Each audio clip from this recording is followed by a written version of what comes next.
My paper's called Working for Inclusion, Conditional Cash Transfers, Rural Women, and the Reproduction of Inequality.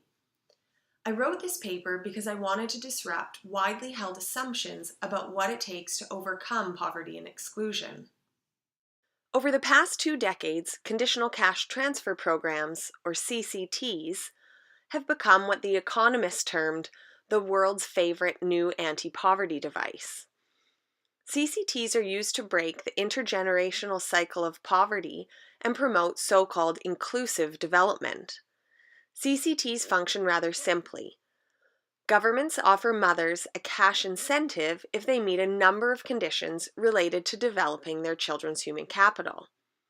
Most often, the conditions include children's school attendance and regular growth and nutrition checkups, and pregnant women's use of pre- and postnatal services. CCTs originated in Mexico and Brazil in the mid-1990s and are now found in over 50 countries across the globe. Economists widely promote CCTs as efficient and effective mechanisms for developing children's human capital and alleviating the acute effects of poverty, at least in the short term. Most evaluations of CCT programs rely on statistical data that report high rates of compliance with program conditions. These studies, in turn, drive assumptions that CCTs promote the inclusion of historically excluded populations. But what do high rates of compliance not tell us? In contrast to these mainstream evaluations, my paper presents findings from an institutional ethnography of Peru's CCT program, Juntos. Institutional ethnography is a feminist research methodology that seeks to identify and understand how women's everyday experiences are organized by institutional practices and processes. In this research, I focused explicitly on the work that women do both in meeting program conditions and in the broader, everyday efforts of caring for their families in rural landscapes that are vastly under-resourced, both in terms of quality of health and education services and basic infrastructure like water, roads, and public transportation. Drawing on data collected in households, clinics, schools, and village halls, my paper considers the potential for CCTs to meaningfully include the women who receive the cash and are expected to meet program conditions. Ultimately, I argue that the circumstances under which women are required to do so contest the appropriateness of conditioning cash as a mechanism for inclusive development. So where does this take us?